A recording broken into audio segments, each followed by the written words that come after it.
Good day, everybody. Aaron here again with A-Witty PT, and I just have real quick kind of a tip I want to throw out. I think many people, hopefully already utilize these two tools that I'm going to talk about, one of which is probably really well known, one of which maybe isn't quite as well known or it's maybe misunderstood. And we're going to talk about clinical practice guidelines or other guidelines that are available. And there's two major types. That's what we're going to talk about really quick. So, if you want to get additional detail into this, I just released an article on my website at awittypt.com/blog. And you can go ahead and read that, leave comments, whatever, and I can respond. But basically, what I go into is there's two different types of guidelines that I really want you to be utilizing in your clinical practice. The first one is peer-reviewed clinical practice guidelines, or CPGs, as what they're commonly referred to. Hopefully you are all familiar with what these are from school and onwards in your practice.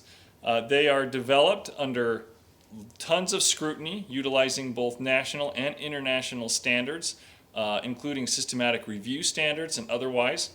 And these are done by our peers and people that we esteem to be those that know, kind of what's the best care for a certain population or diagnosis. And usually those will break down what their recommendations are based on the most current research and based on the strength of that research. So whether it's high quality randomized controlled trials or lower quality case studies, and the strength of a recommendation. So you can go into that CPG, you can read it, kind of digest it down, and in there will be several recommendations on what you should and shouldn't be doing. There was, in the article, I talk about a recent one that was just put out for carpal tunnel syndrome, put out by the Academy of Orthopedic Physical Therapy in conjunction with the APTA and JOSPT and some others. But there's all kinds of clinical practice guidelines that are put out both in the United States, in England, Australia, and many other countries. So go search those out. And please read them. They give all kinds of recommendations, including what functional measures and things that are recommended for when you're seeing these populations. Okay?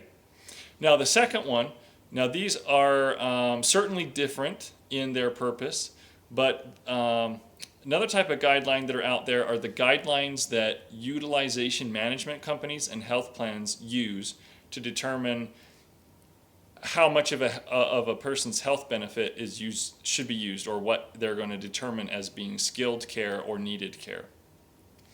So anytime that a health plan is going to either themselves are going to do some kind of utilization management, or they use a third-party utilization manager, there should be something to delineate how they make their decisions. The company that I work for, that is available online to pretty much anybody. I mean, you don't have to sign in for it. Anybody could go access it and look at it. In the article, I give a link to at least that example. But many other companies, they're usually on the company's website under provider resources or somewhere similar. And a lot of times these are also established based on research that is found. They usually have teams within their company, compliance teams that will establish these guidelines. But they're going to have to be approved by the health plans generally. And a lot of times they may not go under peer review. Now that being said, that doesn't mean that they're always just some blanket statement that's going to limit care every single time. In my case, where I work, I'm part of the team where we develop the guidelines for physical therapy and occupational therapy. I've helped with the process that we go through, which involves quite a bit of research review. And we generally are trying to find those peer-reviewed clinical guidelines that we use, because those are the strongest form of recommendation that we can find on what's considered usual and or reasonable and necessary care. Um, and so utilizing both of these together can help you. You can kind of know what your peers are doing, and then you can also know what the health plan is going to authorize. The guidelines for utilization management oftentimes are going to give you cutoff or levels of where they're going to cover a patient, whether that's up to a certain percentage of function, a certain amount of pain, a combination of both of those. Like where I work, we consider multiple things, not just one individual measure. And it's also going to outline at what point they consider a patient ready for discharge as well, or if they're ready, or if there's plateauing or no progress. That's usually in there also. They're usually backed by references and things of that nature, so you can also go in and look at those. I can't speak for every company, but anyways, if these are companies that you are contracting through, if you're contracted with a certain health plan and they use a utilization manager or they do their own, part of you accepting that contract is you accept that they are going to take your request for care through these processes utilizing those guidelines. So it certainly behooves you to be familiar with those and understand what the guidelines are, what they're going to be looking for, so that in your daily practice you can get the measures that they want, you can do your goals the ways that they want. Because basically what I find when I talk with you, when I do peer calls or things like that, or look at appeals or those kinds of cases, it becomes very clear that most providers are not familiar at all that there are the utilization guidelines.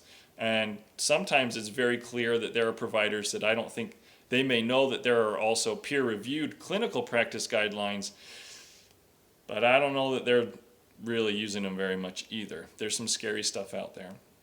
But anyways, so go find these two resources, look them up, study them when you've got some free time, and I think that you'll find the information helpful. So if this was helpful, comment below, above, wherever, let me know. If you have other questions or concerns, certainly seek me out. But get out there and start using those guidelines, and certainly the peer-reviewed clinical practice guidelines that are published. Those are just a wealth of knowledge, and I think any practitioner should certainly be using those, at least the ones that are appropriate for the populations that they're treating. Have a great day. Thank you so much. We'll talk to you later. See ya.